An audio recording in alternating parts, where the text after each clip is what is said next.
Menarik. Masuk beberapa riset saya juga berkaitan di anemia.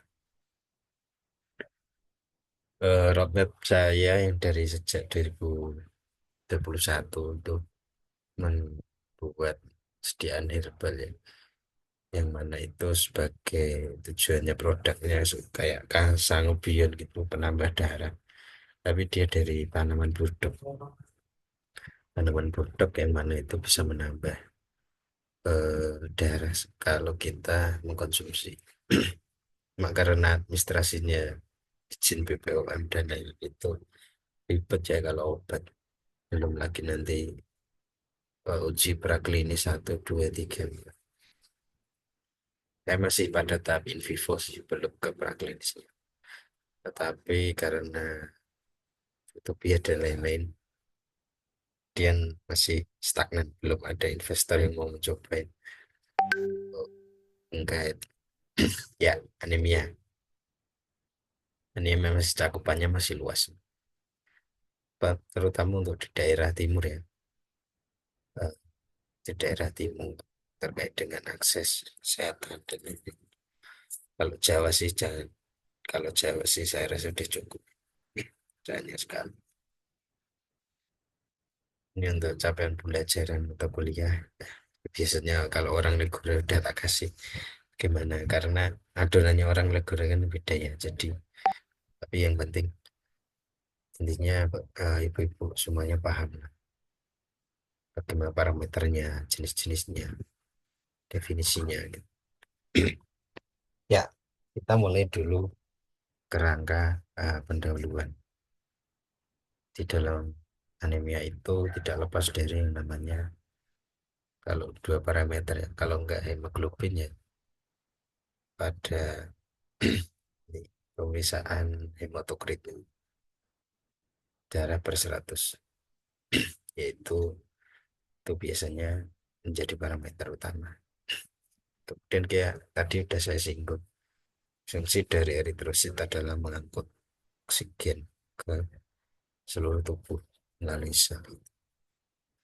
Otomatis kalau misalkan dalam keadaan kurang atau jumlah eritrosit secara molekulernya atau penyusunnya, kalau secara biomolekulernya itu HEM itu berkurang ya, maka akan terjadi kolam, terjadi kekurangan darah. Kalau sudah kekurangan darah ya biasanya gejala manifestasi klinisnya ya kayak 5L ya, lesu, letih, belum mulai, lapar, lemah gitu. Apakah itu gejala saat kita puasa? Ya bisa jadi, bisa enggak. Nah, tapi itu adalah gejala di anemia. Menariknya, ini aslinya riset sudah lama. Orang Indonesia itu sering saat dia sarapan ya, breakfast, sedikit-dikit langsung minum, sedikit-dikit langsung minum. Lah, rumrahe orang Jawa ya misalkan, atau maaf ya kalau di daerah lain itu kadang teh hangat. Sedangkan di teh, tidak hanya di teh aja sih, itu ada elemen eh, yang namanya makromolekulernya, mikromolekulernya adalah kafein. Kafein sendiri kalau dia berikatan dengan hemoglobin dalam itu hemnya akan terikat, kemudian tidak akan mengeluarkan molekul yang namanya Fe. Fe nanti akan terlarut, kemudian dia akan bereaksi menjadi Fe2+. Nah, itu kan hasilnya yang dibutuhkan tubuh kan, besi. Tidak langsung kita itu juga mau konsumsi besi, bukan besi yang karet untuk bangunan, bukan. Itu kan limbat kayak itu. Tapi yang mikromolekulernya itu kan, kalau sudah diikat besinya, otomatis ya wis sarapan tapi kok lesu lah. Soalnya besinya ada diikat. Kalau bisa makan teh hangat oke lah, tapi ada jedanya minimal 15 menit lah. 15 menit ikat, itu baru nanti dilanjut apa itu baru minum. Kalau nggak salah tradisinya orang Flores atau ya Tradisinya orang Flores kalau makan besar itu dengan keluarga. Sesepuh kalau belum minum dulu itu eh, keluarga satupun tidak ada bisa yang menginterupsi atau mendahulukan gitu. Nah, itu kalau di secara kita sejarah Nabi kan minimal 25 kunyah ya, 25 sampai 30. Ya memang makanan yang kita makan kalau sudah bercampur air itu maka akan larut. Beda eh, pembentukan ini ya, mikromolekulernya, kemudian dipecah karbohidrat menjadi glukosa, kemudian ada lain-lain itu nanti akan berpengaruh atau protein menjadi lipoprotein, lipid dan lain. Kalau sudah bercampur air itu beda prosesnya. Ya kalau bisa dicegah gitu kalau. Kemudian kalau tubuh ada beberapa yang memang itu mengalami adaptasi, stimulasi paru-paru. Kalau sudah darah itu tidak terdistribusi atau O2-nya tidak terdistribusi di berbagai sel, maka paru akan menstimulasi dan dia akan berkoordinasi dengan jantung. Tong jantung ini ada gangguan gitu karena apa itu keduanya ini tersendat-sendat ya, aliran darahnya berkurang dan drastis nanti akan meningkatkan volume darah. Nah, disinilah ada peran diagnosis anemianya secara gejala klinis dan misalnya. Nah, tadi sudah saya singgung di pertama itu. Secara gejala klinis, stasi klinisnya itu bisa berupa pucat, denyut jantung meningkat, letih, lesu, atau juga konjungtiva matanya, atau pada matanya itu mengalami apa ya, kayak ini gangguan lemah gitu, orang semangat itu pada gejala klinis. Selama ini untuk marker di pemeriksaan alam ya itu bisa kalau yang tim lengkap ya beda nanti. Kalau lengkap ada disertai jumlah eritrosit, MCV, MCH, MCHT, MCHC, kemudian ada yang sitologinya, sel darah tepinya, melihat morfologi nomositik, makrositik, makrositik gitu. Tapi kalau yang case-nya pada sel darah tepi ini biasanya jarang ya. Karena kan kalau yang empat ini biasanya pendukungnya udah ada hematologi analyzer gitu. Kalau ini kan nanti butuh hapusan darah. Kalau secara klasifikasi anemia itu ada dua, ada secara morfologi, ada etiologi atau penyebab kasus penyakit. Kalau secara morfologi itu ya, namanya morfologi ya tadi kelainan ukuran dan bentuk. Bisa normositik normokrom, anemia yang normal-normal saja, ada yang mikrositik normokrom, ada yang makrositik normokrom. Secara etiologi ada juga yang secara berdasarkan perdarahan. Ada yang akut, ada yang kronis. Ada juga berkaitan dengan proses pembentukan sel darah merah, eritrositnya tadi. Dia di fase mana tuh? Di masa makrositik, hiperkom atau nomositik, megaloblastik gitu.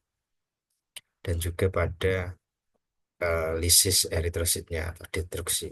Biasanya pada kasus hemolisis.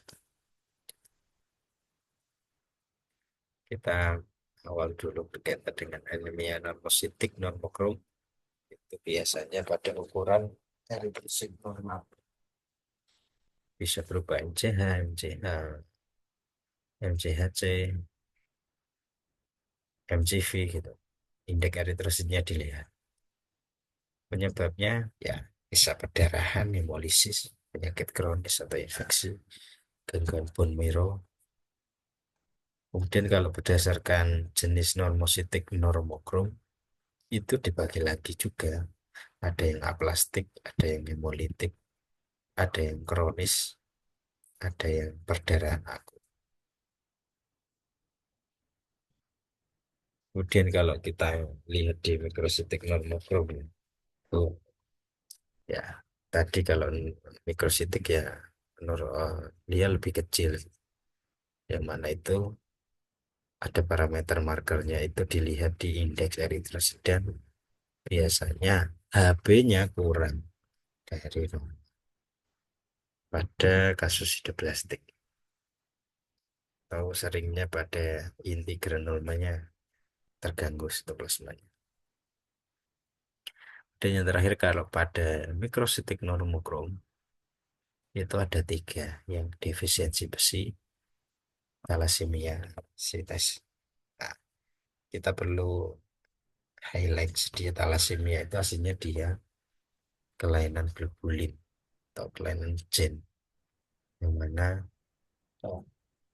gennya itu memang di setting di Reniwet di setting kekurangan darah. Sudah darahnya kurang, di setting mana di gennya itu kurang lagi ya tambah anu ya, tambah minus. Nah, itu bahayanya di thalassemia. Ada juga yang kronis atau yang tahun dan waktu yang eh, pada lisis itu akan berpengaruh. Kalau makrositik secara ukuran ya eritrositnya besar, HB eh, malah HB-nya ini yang normal. Kalau di indeks eritrosit itu bisa dilihat kenaikan pada MGV, MCHG dari akibat sintesa DNA ini.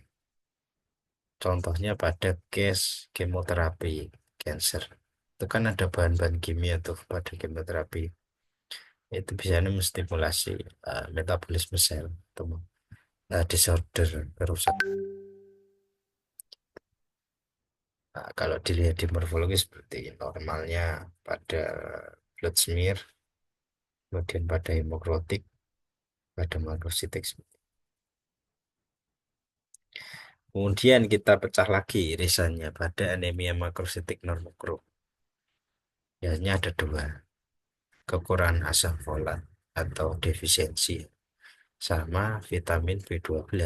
Nah, asam folat itu sering terjadi pada kasus ibu hamil. Ibu hamil. Makanya kalau pada fase hamil punya janin embrio gitu, jangan lupa tambahkan asam folat. Jangan lupa konsumsi tablet asam folat. Kalau secara di nabat pada buah-buahan ya, pada alpukat. Jangan lupa konsumsi alpukat. Ada vitamin B12, ada sayuran, tumbuhan hijau. Kemudian kalau pada jenis hemolisis ya, jenis hemolisis ini pada efek jalurnya itu biasanya di ekstrinsi dan intrinsik. Nah, ini lebih ke berkaitan pemisahan clotting blood, ATT, eritrosit dan defeknya. Berapa pada case hemoglobin, hemoglobinopati, kelainan hemoglobin. Nah, kemudian kalau misalkan di pemeriksaan darah lengkap yaitu ada HB, HT, nilai rata-rata eritrosit ya sama lah. Nah, indikator eritrosit dan biasanya penunjang ada beberapa kasus itu dilihat retikulosinya bagaimana. Ya, kalau ini mah review aja ya. Jadi, Ibu sepertinya udah sering yang melakukan tulisan dekretrasi di metode analisa parameternya juga ada langsung thread gitu berkaitan dengan volume eritrosit rata-rata. Kalau mean corpuscular volume atau MGV itu volume eritrosit rata-ratanya bagaimana? MCH hemoglobinnya, eritrositnya rata-ratanya berapa? Kalau MCHC mean corpuscular hemoglobin atau konsentrasi hemoglobin eritrosit rata-rata. Ada beberapa di pemeriksaan lanjutan. Misalkan pada status besi itu nanti ada serum iron, total iron binding capacity dan ferritin. Tapi nanti ini dibahas di pertemuannya Bira sepertinya. Ya, ini dia pegang aja ya tugasnya.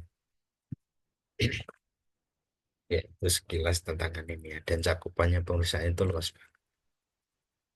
Belum lagi nanti kalau kita dihubungkan dengan genomiknya, dihubungkan dengan marker sitokinnya.